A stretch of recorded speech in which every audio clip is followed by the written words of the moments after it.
நமஸ்காரம். நாளைக்கு பிள்ளையார் சதுர்த்தி வந்துட்டுருக்கு. நம்ம பாத்துக்கு பிள்ளையார் இன்னைக்கு சீக்கிரமாகவே வந்துட்டார்.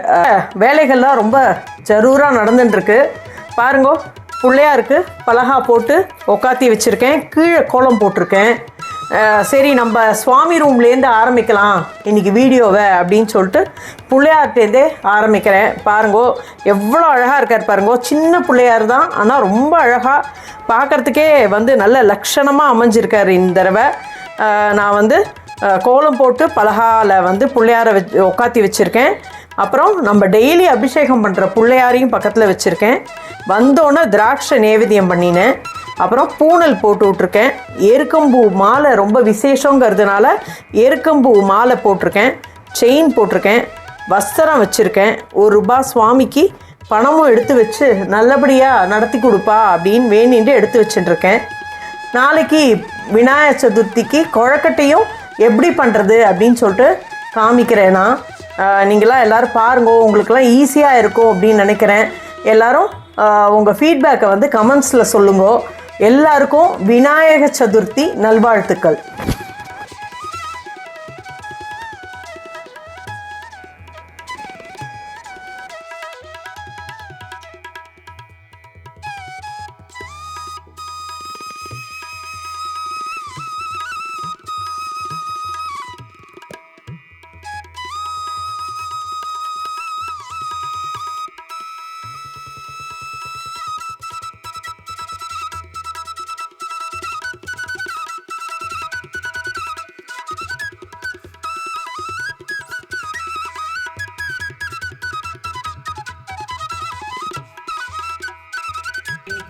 விநாயகர் சதுர்த்திக்கு பிள்ளையார் சதுர்த்திக்கு நம்ம நெய்வேத்தியத்துக்கு உண்டான கொழக்கட்டை, ஸ்வீட் கொழக்கட்டை, வெள்ளை கொழக்கட்டையும் உளுத்தம் பூரண கொழக்கட்டையும் நம்ம எப்படி பண்ணுறது அப்படின்னு நம்ம பார்க்கலாம். அதுக்கு வெல்லம் 1/2 கப்பு எடுத்து வச்சுட்டுருக்கேன். 1 கப்பு தேங்காய் எடுத்து வச்சுட்டுருக்கேன். ஏலக்காய் எடுத்து வச்சுட்டுருக்கேன். அப்புறம் இந்த சைடு உளுத்தம் கொழக்கட்டைக்கு உளுத்தம்பருப்பு 1 கப்பு, ஒரு 1/2 மணி நேரமாக ஊறின்னு இருக்கு உளுத்தம்பருப்பு எடுத்து வச்சுருக்கேன். அதுக்கு ஒரு 6 பச்சை மிளகா எடுத்துட்டுருக்கேன். இது நல்லா காரமாக இருக்கும் இந்த பச்சை மிளகா. இது கொஞ்சம் உப்புரப்பாக பண்ணினாதான் உளுத்தம் பூரணம் நல்லா இருக்கும். அதனால 6 பச்சை மிளகா எடுத்துட்டுருக்கேன். அதுக்கப்புறம் அரிசி மாவு, இது நம்ம ஷாப்பில் கிடைக்கிற ரைஸ் ஃப்ளோர் தான் வாங்கிட்டு இருக்கேன். நான் 2-3 விதமாக நம்ம கொழக்கட்டை மாவு நம்ம பண்ணலாம். என்னன்னா அரிசி நல்லா ஊற வச்சுட்டு நல்லா நைஸாக மிக்சியில் அரைச்சிட்டு அது கொழக்கட்டை மாவு கலரலாம். இடியாப்பா மாவில் கொழக்கட்டை மாவு கலரலாம். நான் இப்போ எடுத்துட்டு இருக்கிறது வெறும் அரிசி மாவு தான் எடுத்துட்டு இருக்கேன். இந்த பட்சணத்துக்கெல்லாம் நம்ம பண்ணுவோம் இல்லையா, பட்சணத்துக்கெல்லாம் பண்ணிட்டு நம்ம வறுத்து வச்சுப்போம் இல்லையா, அந்த அரிசி மாவும் ரொம்ப நல்லா வரும். இந்த அரிசி மாவுலையும் எப்படி பண்ணுறதுன்னு நான் காமிக்கிறேன். நல்லா கொழக்கட்டை சாஃப்டா வெரிசல் விடாத எப்படி பண்றது, ஈஸியா பண்றது அப்படின்னு நம்ம இப்ப பார்க்கலாம். இப்ப நம்ம வெல்லம் ஃபர்ஸ்ட் கரைச்சிக்கலாம்.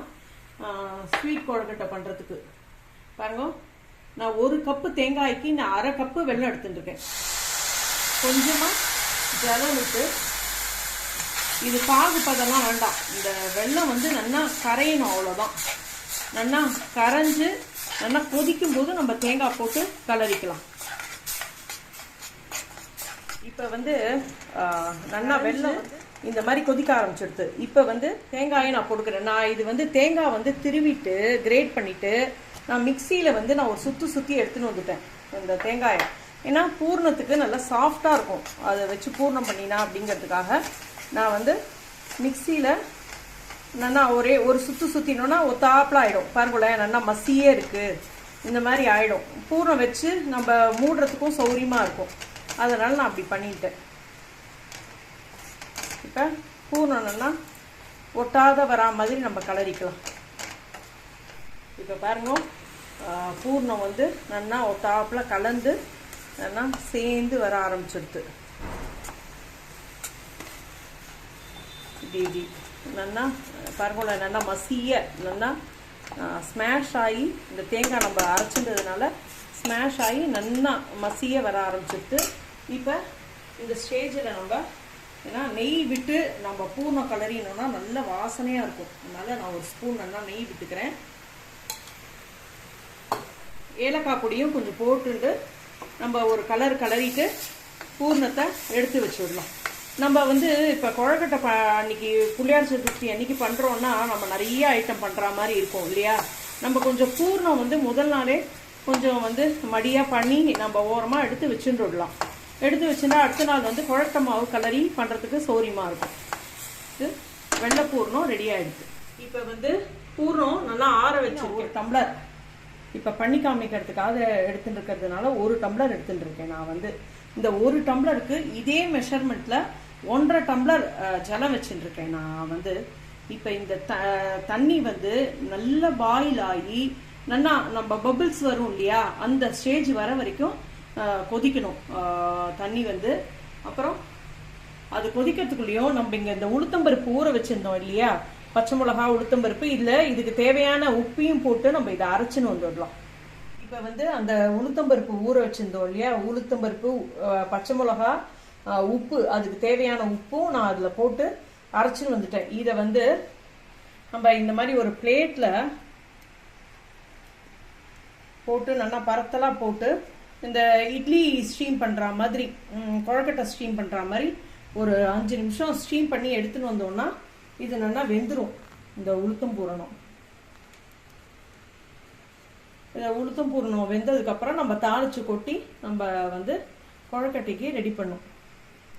உளுத்தம் மாவு அரைச்சின்னு வந்ததை நம்ம குக்கரில் வச்சு ஒரு 5 நிமிஷம் ஸ்டீம் பண்ணி எடுத்துக்கலாம். தீவிர நல்லா கொதி வந்துடுது. இப்போ வந்து நான் அப்படியே ஃபுல்லாக அடுப்பை வந்து நான் நல்லா சிம் பண்ணிடுறேன். சிம் பண்ணிவிட்டு இங்கே பாருங்க, இப்போ மாவு வச்சுட்டுருக்கேன். இதை கொஞ்சம் கொஞ்சமாக நம்ம இதில் போட்டு நம்ம கலரிக்கலாம். நம்ம இந்த மெத்தடில் பண்ணும்போது என்னென்னா மாவு நல்லா சாஃப்டாகவும் வரும், உங்களுக்கு நல்ல பண்ணுறதுக்கு சாஃப்டாகவும் இருக்கும், ஈஸியாகவும் இருக்கும் நம்ம சொப்பு பண்ணுறதுக்கு. பாருங்க, மாவு வந்து நம்ம இதே மாதிரி கலரி இருக்கோம். இது அப்படியே நம்ம வந்து மூடி போட்டு மூடி வச்சிடலாம். மூடி வச்சுட்டு நம்ம வந்து நல்லா கையாட்டி, அதுக்கப்புறம் கொஞ்சம் ஆறினதுக்கப்புறம் நம்ம நல்லா கையாட்டி நம்ம பிசைஞ்சு எடுத்துக்கலாம். நம்ம இது அப்படியே நம்ம மூடி வச்சிடலாம். நம்ம இந்த மாவை நல்லா இழுத்து பிசைஞ்சுக்க போகிறோம். கொஞ்சம் கொஞ்சமாக எடுத்து நல்லா இழுத்து பிசைஞ்சுக்கணும். ஆக்சுவலாக அது ஜலம் விட்டு கொதிக்கும் போது வந்து கொஞ்சம் உப்பு போட்டுக்கணும். உப்பும் ஒரு ஸ்பூன் நெய்யோ எண்ணெயோ ஏதாவது ஒன்று விட்டுக்கணும். வந்து நான் அது பண்ணும்போது காமிக்க மறந்து போயாச்சு. இப்போ வந்து இதை வந்து நல்லா இழுத்து பிசைஞ்சுக்கலாம்.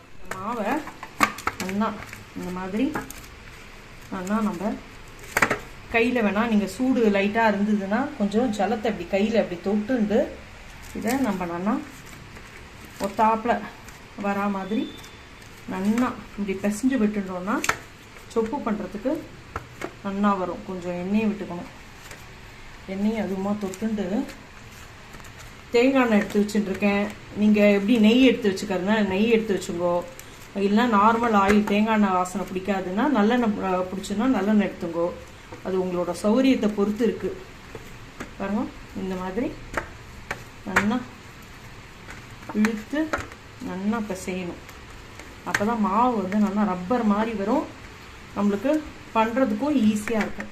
இன்னொரு செட்டு மாவையும் நம்ம இழுத்து நல்லா அந்த சூடு இருக்கும்போதே நம்ம இந்த மாதிரி கொஞ்சம் லைட்டாக கையில் ஜலத்தை தொட்டுண்டு சூடு இருக்கும்போதே நம்ம இப்படி கலந்து வச்சுட்டாதான் உங்களுக்கு வந்து அது ஒத்தாப்புலையும் ஆகும். அது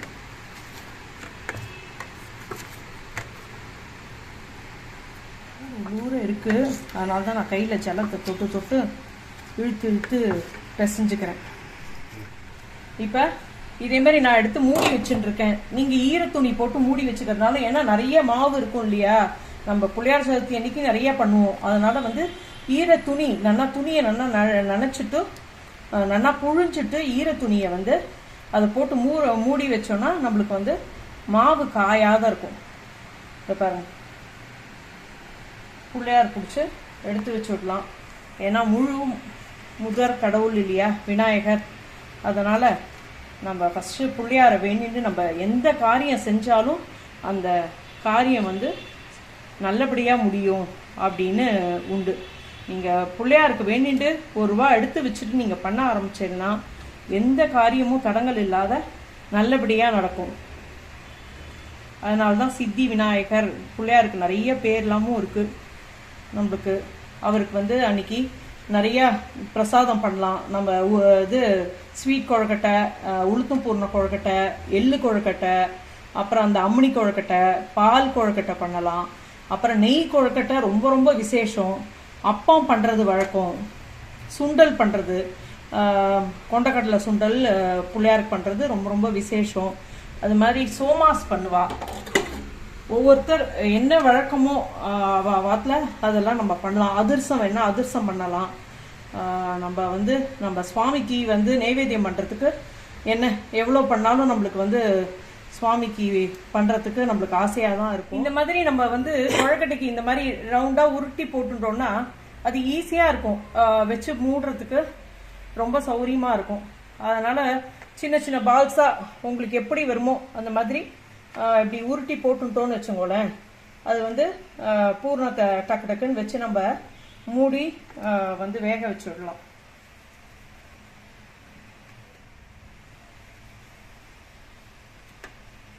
இந்த மாதிரி பூர்ணத்தையும் நம்ம சின்ன சின்ன இதே மாதிரி உருண்டையாக பண்ணி வச்சுட்டோம்னா நம்மளுக்கு அப்படியே கொழுக்கட்டை பண்ணி அப்படியே எடுத்து வைக்கிறதுக்கு சௌரியமாக இருக்கும். இந்த தேங்காய் அரைச்சுட்டதுனால பாருங்களேன், உங்களுக்கு பூர்ணம் வந்து நம்ம என்னதான் நம்ம அந்த கிரேட் பண்ணி மெல்லிசா இது பண்ணா கூட ஒரு சுற்றி எடுத்துட்டோம்னா அவ்வளோ நல்லா இருக்கும். கொழுக்கட்டை பண்ணுறதுக்கு ரொம்ப ஈஸியாக இருக்கும். பாருங்க, இந்த மாதிரி உருட்டி வச்சுட்டுருக்கேன். மாவும் பூர்ணமும் இந்த மாதிரி உருட்டி வச்சுட்டுருக்கேன். இப்போ இந்த ஒரு பிளேட்டில் கொஞ்சம் எப்படி எண்ணெயை தடவிண்டு, ஏன்னா ஒட்டாமல் இருக்கும் உங்களுக்கு, அதனால தான். இப்போ கொழுக்கட்டை பண்ண ஆரம்பிச்சுடலாம் நம்ம. இப்படி பாருங்க, இந்த மாதிரி இப்படி இந்த 2 விரலாட்டி, இந்த 2 விரல், இந்த 2 விரல், கீழே மற்ற விரல்லாம் இருக்கணும். இப்படி நம்ம இதை நெடுப்புற இந்த விரலை வச்சோம்னா உங்களுக்கு வந்து மெலீஸா சொப்பு வர ஆரம்பிச்சிடும்.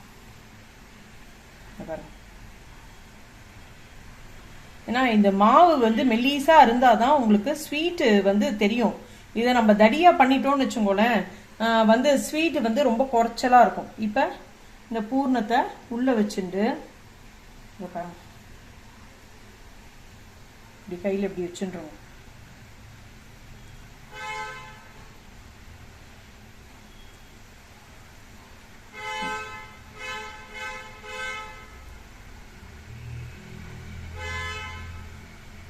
கொழுக்கட்டை ரெடி ஆயிடுது. இந்த மூக்கு தெரியிற மாதிரி நம்ம அழுத்தி வச்சிடலாம். இந்த மாதிரி ரவுண்டு பண்ணிட்ட மாவில் நம்ம இப்படி நம்ம ரவுண்டு பண்ணிகிட்டே வந்தோம்னா இந்த சொப்பு வந்து நல்லா மெலீஸாக ஆகிடும். இந்த பாருங்க, நல்லா மெலீஸாக ஆகிடும். இப்போ இந்த பூர்ணத்தை எடுத்து நடுப்புற வச்சுட்டு இப்படி இருக்கு இல்லையா, இந்த இடத்த நம்ம இப்படி இப்படி அமுக்கி அமுக்கி வச்சோம்னா அழகாக வரும். லேயர் லேயராக பார்த்தீங்கன்னா தெரியும். இப்படி நெடுப்புற நம்ம எடுத்துன்னு வந்தோம்னா இதுதான் கொழுக்கட்டை. இப்ப நம்ம உளுத்தம் பூர்ணத்துக்கு நம்ம வந்து வேக வச்சிருந்தோம் இல்லையா, அது பாருங்க நல்லா வெந்துடுது. உளுத்தம் பூர்ணம் நல்லா வெந்துடுது. இது கொஞ்சம் ஆற வச்சுட்டு நம்ம தாளிச்சுடலாம். இப்படி கொஞ்சம் எண்ணெயை வந்து கையில தொட்டுண்டு பண்ணினோம்னா இந்த சொப்பு வந்து விரியாத இருக்கும். இந்த பாருங்க இப்படி வருது இல்லையா, இப்படி இப்படி இந்த இந்த இதை ப்ரெஸ் பண்றதுனால உங்களுக்கு அது உள்ளுக்குள்ள நல்லா கிண்ண மாதிரி வர ஆரம்பிச்சிடும். நம்ம இப்படி பண்ணிகிட்டே இருந்தோம்னா கிண்ண மாதிரி வர ஆரம்பிச்சிடும். கொஞ்சம் பூர்ணத்தை இதில் வச்சுட்டு இப்படி எல்லா சைடும் இந்த மாதிரி கொண்டு வந்துட்டு இப்போ எல்லாத்தையும் சேர்த்து வச்சு நம்ம அந்த பூர்ணம் வெளியில் வராத மூடணும். இப்படி பண்ணோன்னா கொழக்கட்டை வந்துடுது.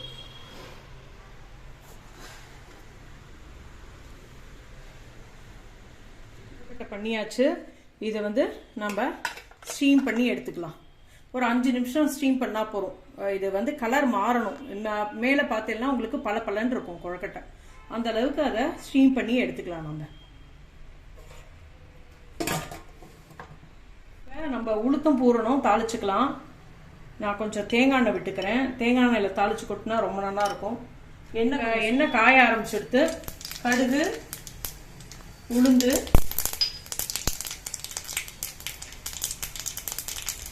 கொஞ்சம் கருவேப்பிலை போட்டுக்கிறேன்.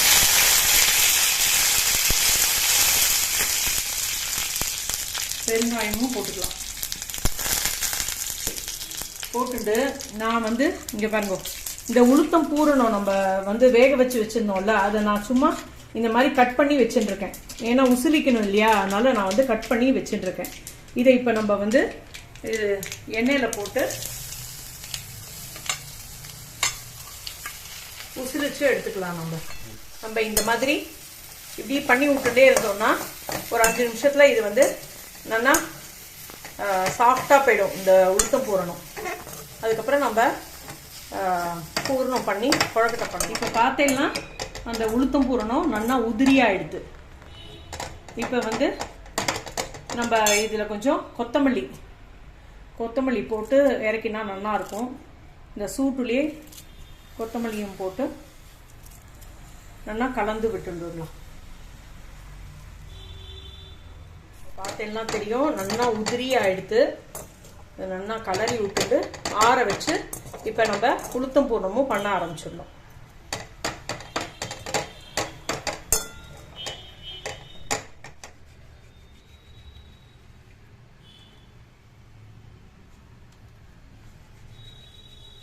இப்போ உளுத்தம் பூரணத்துக்கும் நம்ம உருட்டி போட்டுக்கலாம். இது வந்து இந்த உளுத்தம் பூரணத்துக்கும் நம்ம உளுத்தம் கொழக்கட்டைக்கு இந்த மாதிரி உருட்டி வச்சுக்கலாம். எப்படி நல்லா உதிர்ந்து வந்துடுது பாருங்க, சாஃப்டாக இருக்குது. அப்படி நம்ம நல்லா வேக வச்சு நம்ம இது மாதிரி உசிரிச்சு எடுத்துட்டோம்னா நல்லா உதிர்ந்து போயிடும் உளுத்தம் கொழக்கட்டையும். இது நல்லா உப்புறப்பா ரொம்ப டேஸ்டாக இருக்கும். எல்லாரும் பண்ணி பாருங்க. இது வந்து வெறும் உளுத்தம் பருப்பு தான், வேற எந்த பருப்பும் நான் சேர்க்கல. வெறும் உளுத்தம் பருப்பு, பச்சை மிளகா தான். வேணா வெத்த மிளகா பிடிக்கும்னா, அந்த ரெட்டு சில்லி பிடிக்கும்னா ரெட்டு சில்லி வந்து நீங்கள் வந்து போட்டுக்கலாம். இது ரொம்ப குழந்தைகளுக்குலாம் ரொம்ப ரொம்ப பிடிக்கும். இது வந்து இந்த உளுத்தம் கொழுக்கட்டை.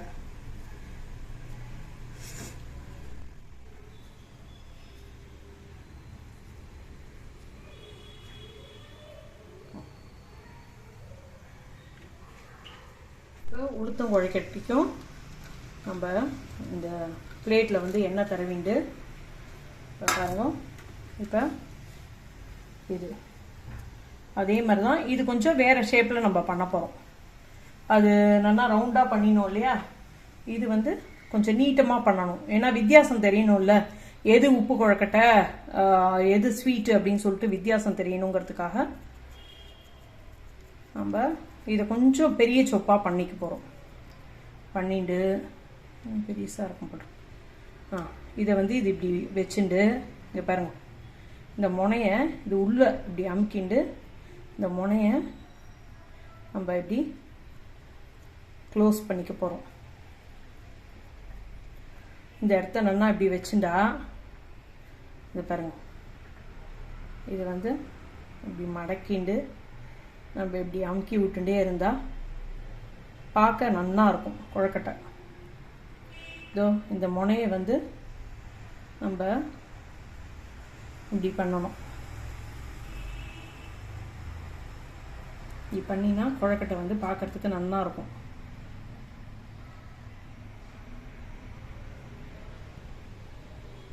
இந்த இன்னொரு தடவை பண்ணி காமிக்கிறேன். நம்ம மாவு மட்டும் நல்லா சாஃப்டாக ரெடி பண்ணி வச்சுட்டோம்னா கொழுக்கட்டை பண்ணுறதுக்கு ரொம்ப ரொம்ப ஈஸியாக இருக்கும். நம்ம இழுப்புக்கு அப்படியே ரப்பர் மாதிரி வந்ததுன்னு வச்சுக்கோங்களேன், கொழக்கட்டை பண்ணுறதே தெரியவே தெரியாது. இப்போ கொழக்கட்டையில் உளுத்தம் பூர்ணத்தை வச்சு இந்த முனையை இப்படி நல்லா மூடிண்டு இந்த எல்லா இடத்தையும் இப்படி க்ளோஸ் பண்ணிட்டு வரணும். எல்லா ஜலம் எது தொட்டுக்கிறீங்களோ உங்களுக்கு எது ஈஸியாக வருமோ பண்ணுறதுக்கு இந்த மாதிரி பண்ணிட்டு இந்த முனையை வந்து இப்படி ஒரு மடக்கு, ஒரு ட்விஸ்ட்டு, அப்புறம் அந்த எட்ஜை வந்து இப்படி பிடிச்சிக்கணும். அப்புறம் திருப்பி அதே அந்த ஓரத்தை இப்படி நம்ம பிடிச்சி இப்படி அமுக்கி இப்படி மடக்கி விட்டுக்கணும். அதுதான்.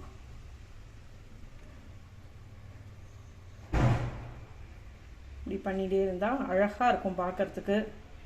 குழந்தையெல்லாம் ஆசைப்படுவாள்ல, சுவாமிக்கு நம்ம நைவேத்தியம் வைக்கிறதும் அழகாக நம்ம இதேமாரி பண்ணி வச்சோம்னா நல்லாயிருக்கும். இப்போ ஸ்வீட் கொழுக்கட்டை ரெடியாக எடுத்து பாருங்க. நல்லா வெந்துடுத்து. உங்களுக்கு பார்த்தாலே தெரியும் டிஃப்ரென்ஸு. மேலே பழன்னு வந்துருக்கு பாருங்க, வேர்த்து விட்டுண்டு. அது ஸ்வீட்டு கொழுக்கட்டை பிள்ளையாருக்கு ரெடி ஆகிடுது. உளுத்தம் கொழுக்கட்டையும் பண்ணியாச்சு. இதை நம்ம வேக வச்சு எடுத்துக்கலாம்.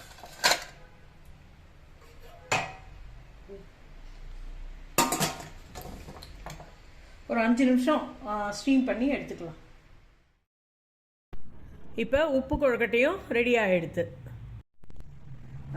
பிள்ளையார் சதுர்த்திக்கு, விநாயகர் சதுர்த்திக்கு ஸ்வீட் கொழுக்கட்டை, உப்பு கொழுக்கட்டை ரெண்டுமே பண்ணி காமிச்சிருக்கேன். உங்களுக்குலாம் ஈஸியாக இருக்கும் அப்படின்னு நினைக்கிறேன். எல்லாரும் பண்ணி பாருங்க. பண்ணி பார்த்துட்டு எப்படி இருந்தது அப்படின்னு சொல்லுங்க. சப்ஸ்கிரைப் பண்ணாதவா சப்ஸ்கிரைப் பண்ணுங்க.